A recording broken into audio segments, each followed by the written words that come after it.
Hello guys, स्वागत छ तपाईँलाई फेरि पनि टप अन राइजमा। म हिमराज छेत्री।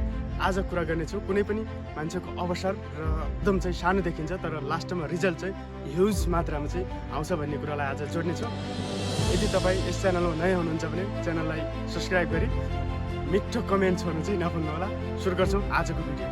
कुनै पनि अवसर अथवा ह्याबिट अथवा तपाईँको चाहिँ स्टेप चाहिँ पहिला चाहिँ सानो नै देखिन्छ तर त्यसको परिणाम चाहिँ एकदम ह्युज मात्रामा आउँछ भनेर यस एउटा कथालाई जोड्नेछु, जसमा चाहिँ कथा चाहिँ पौराणिक कालमा चाहिँ यसलाई चाहिँ प्रयोग गरिएको थियो र यो धेरै पटक तपाईँले सुन्दै बुझ्दै पनि आउनु भएको छ होला। तर त्यो कुरालाई चाहिँ म फेरि रिपिट गरेर चाहिँ तपाईँलाई फेरि तपाईँभित्रको त्यो सानो स्माल स्टेपलाई चाहिँ बेस्ट बनाउनको लागि आइसकेको छु। सुरु गर्छौँ आजको कुरा। पौराणिक कालमा चाहिँ के थियो त भन्दाखेरि एउटा राज्य हिँड्थ्यो। त्यस राज्यमा चाहिँ एउटा भिखारी आएको थियो।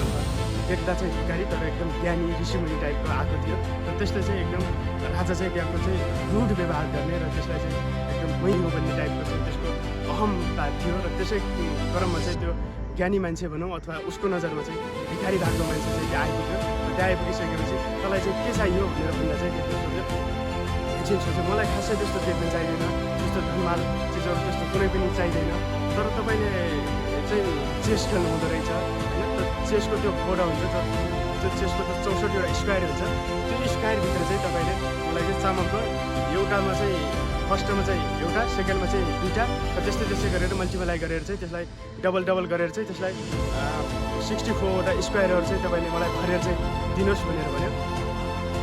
अनि त्यसपछि राजालाई चाहिँ लागेछ यो चाहिँ कस्तो मान्छे रहेछ, मैले चाहिँ यसलाई चाहेको थिएँ 1-2 लाखको धन माल दिन्छु भन्ने चाहिँ लागेको थियो, तर यो मान्छेले त चामलको दाना पो माग्छ भनेर चाहिँ एकदम सकमा पऱ्यो। यस्तो पुऱ्याइ जान्छ भन्ने जस्तो टाइपको चाहिँ उसलाई लाग्यो।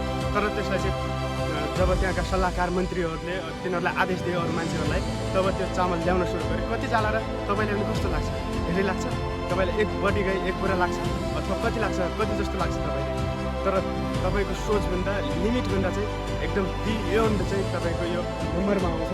त्यो कारणले गर्दा चाहिँ तपाईँले चाहिँ यसलाई चाहिँ अन्डर एस्टिमेट नगर्नु होला। पहिलो स्क्वायरमा चाहिँ तपाईँको एउटा, दोस्रो स्क्वायरमा चाहिँ तपाईँको 2वटा, तेस्रो स्क्वायरमा 4वटा, चौथो स्क्वायरमा 8वटा गरेर चाहिँ यसै गरेर चाहिँ 64वटा स्क्वायरहरू पुरा हुँदासम्म चाहिँ तपाईँको यतिसम्म चामलको दाना जान्छ कि तपाईँको पुरा पृथ्वीमै उत्पत्ति भएको जति चामल छ, जति धान छ, त्योभन्दा चाहिँ बढी चाहिँ त्यसको नम्बर छ। त्यो कारणले गर्दा तपाईँ चाहिँ के सोच्नु पऱ्यो त भन्दाखेरि अहिलेको काम चाहिँ तपाईँको स्मल मात्रामा तपाईँको थोरै भएको हुन्छ, कुनै कुरा देखिरहेको हुँदैन। त्यो कारणले गर्दा तपाईँले चाहिँ अहिले देखेको छैन भने त्यो काम नभएको होइन कि तपाईँको त्यो रिजल्टमा चाहिँ नआएको, तर एकैचोटिमा चाहिँ रिजल्ट पूर्ण रूपमा आउनेछ।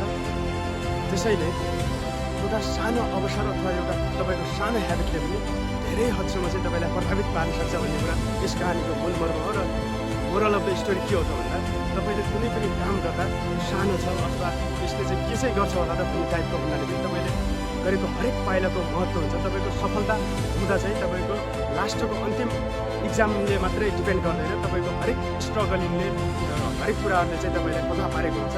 सो गाइज, कस्तो लाग्छ तपाईँले यो भिडियो कमेन्ट गर्न चाहिँ नभन्नु होला। Be happy, be healthy and be positive guys.